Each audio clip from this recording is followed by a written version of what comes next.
Bonjour tout le monde, voilà, je fais cette vidéo pour raconter une triste histoire qui m'est arrivée avec le centre Porsche de Montpellier. Voilà, ils se sont comportés en dessous de tout, vous le voyez dans le titre de la vidéo, hein. Ils sont incompétents commercialement et techniquement, ils se moquent pas mal des clients. Enfin, en particulier, bon, moi c'est ce qui m'est arrivé. Donc on était en mars 2023, j'avais à cette époque-là donc une 992 Carrera S et je voulais profiter du printemps pour m'en séparer. Et elle avait un petit défaut au niveau du toit ouvrant. Quand il se refermait, par moment il se réouvrait. Pas tout le temps. Du coup, j'ai demandé à Porsche France ce que je pouvais faire. Et ils m'ont dit, bah, amenez-la au centre Porsche de Montpellier. Donc je la fais amener par mon père. Et, euh, et je leur dis au passage, demande-leur combien ils m'en donnent pour la mettre en dépôt-vente, à combien ils estiment cette voiture. Voilà. En sachant que avant d'acquérir cette voiture, j'avais demandé justement au centre Porsche de Montpellier comment ça fonctionnait le dépôt-vente. Et il m'a dit c'est pas compliqué, vous prenez les prix du réseau qui sont affichés dans le réseau et on prend entre 7 et 10 000 euros dessus. Bon, moi je voyais que ma voiture, je connaissais très bien les prix, hein. Elle avait 20 000 km, 30 000 euros d'options, elle était nickel. Je vois que ça se vend à environ 155 000, 160, bon, à peu près, c'était le prix, quoi. Et je me dis, ben, ils vont m'en donner au moins 145 000 euros.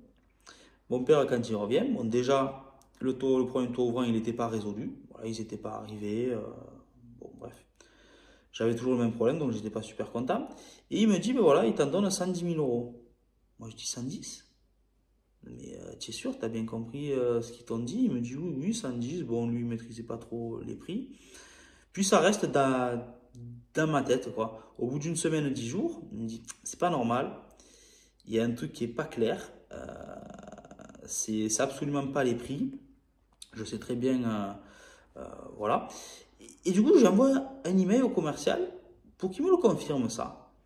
Et il m'envoie un mail assez vague où il me confirme effectivement la somme, mais en m'expliquant qu'ils ne sont pas en phase d'achat actuellement, alors qu'on est au printemps, ils n'avaient quasiment pas de 992 sur leur parc. Très bizarre, hein. Alors que c'est leur métier de vendre des voitures, ils n'ont même pas besoin d'avancer de trésorerie. Quand elle est payée ben, par le client qui trouve, ils me payent. Enfin, je veux dire, c'est pas mauvais, quoi, voilà. Et, euh, et voilà, et moi je trouvais ça pas clair, je voyais très bien que son email n'était pas clair, et ça m'énervait, ce manque de transparence. Et ils avaient sur leur parc un véhicule qui me plaisait, du coup je les appelle, et je tombe sur un autre commercial, et là donc on discute de ce véhicule, et j'ai dit, est-ce que vous reprenez une Carrera S 992? Le gars il était emballé quoi, il n'y avait aucun souci, il n'y avait pas de souci, voilà, et il m'avait dit effectivement grossièrement par rapport au prix qu'ils affichaient sur leur site, ben voilà, entre 7 et 10 000 euros, et en gros le prix de la reprise. Bon, moi bon, je suis pas idiot, je me dis bon, ils vont me la reprendre au moins 145. Voilà, il me dit envoyez-moi donc la copie de votre carte grise. J'envoie la copie de ma carte grise. Et quand il voit, donc il reconnaît seulement le numéro de série de la voiture ou la plaque d'immatriculation, quand son collègue avait fait l'estimatif, il me répond par mail, il me dit on a déjà évalué votre véhicule à 110 000.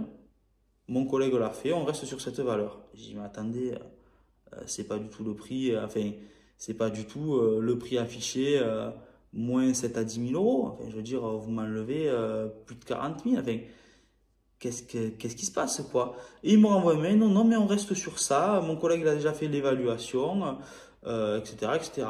J'ai dit, bon, moi, je vois bien qu'on me prend pour un imbécile. D'autant plus que j'avais demandé à tous les autres centres Porsche qui étaient à proximité combien ils la reprenaient en dépôt-vente. Et on n'était pas du tout sur ces prix-là, quoi. Voilà, on était sur beaucoup, beaucoup, beaucoup plus. Et donc je vois bien que là, on essaie de me faire péter au moins 30 000 euros.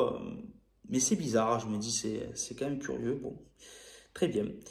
Et puis on arrive au mois de juin et il y a la journée Nîmes en Porsche, qui est une journée qui rassemble des passionnés à Nîmes. Voilà, des passionnés de la marque. Moi, j'y vais. J'avais toujours donc mon véhicule à ce moment-là. Et, euh, et là, qu'est-ce que je vois? Je vois qu'il y a le centre Porsche Montpellier qui expose des véhicules. Et je vois toute la fine équipe dehors, les vendeurs, les deux que j'avais au téléphone, le directeur et tout. Donc, je m'adresse au directeur, je dis qui je suis. Et, euh, et j'ai dit, écoutez, je suis pas très content de ce qui s'est passé. Et lui, il connaissait très bien l'histoire. Je l'ai vu de suite. Il s'est senti super. Enfin, il a été super mal à l'aise. Il a regardé par terre, tout ça. Et, enfin, on sentait que ça le dérangeait que j'évoque ce sujet. Voilà, parce que ben, forcément, ils avaient mal agi. Mais vous allez comprendre ce qu'ils avaient fait.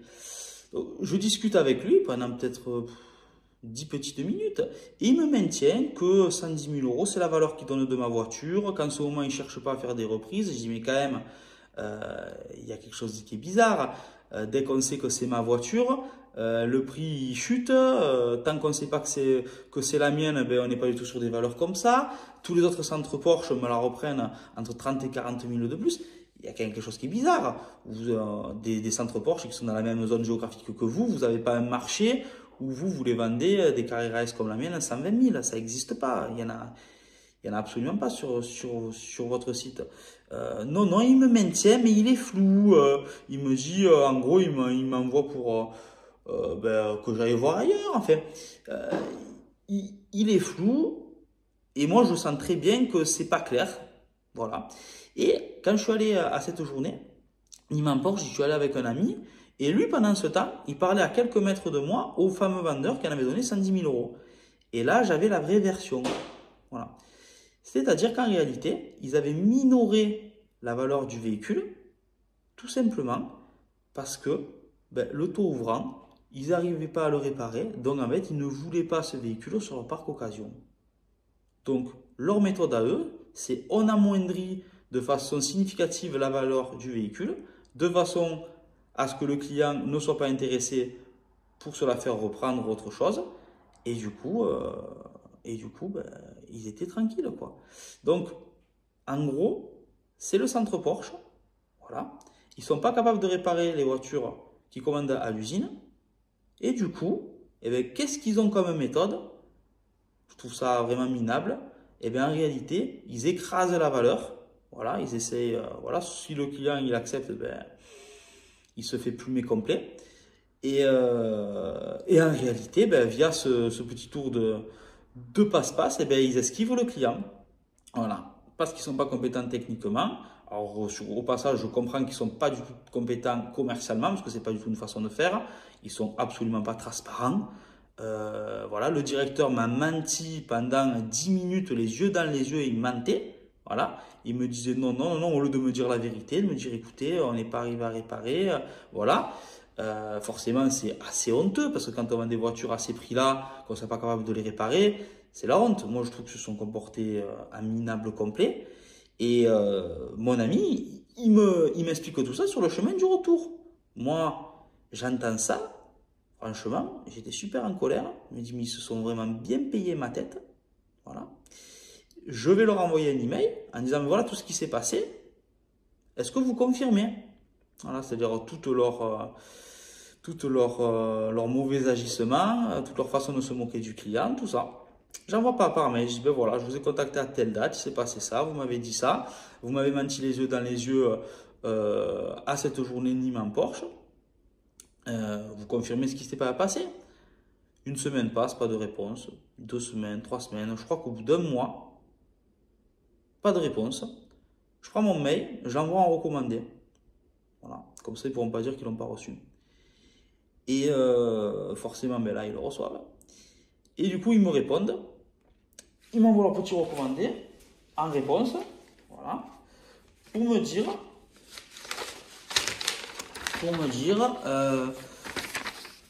bonjour monsieur, conformément à votre demande, j'accuse de bonne réception de votre courrier. Je n'apporterai pas de réponse à vos allégations, autre que celles que je vous ai mentionnées lors de notre rencontre à Nîmes. Voilà, veuillez agréer mes respectueuses salutations, signé le directeur. Voilà. Donc, en plus, ils n'assument pas ce qu'ils ont fait. Voilà. Donc, je veux dire, pour moi, c'est des minables du début à la fin. Le directeur couvre les agissements de ces deux commerciaux. voilà, toutes ces petites magouilles. Voilà, donc on ne sait pas réparer les voitures, donc qu'est-ce qu'on fait? Ben, on évince les clients.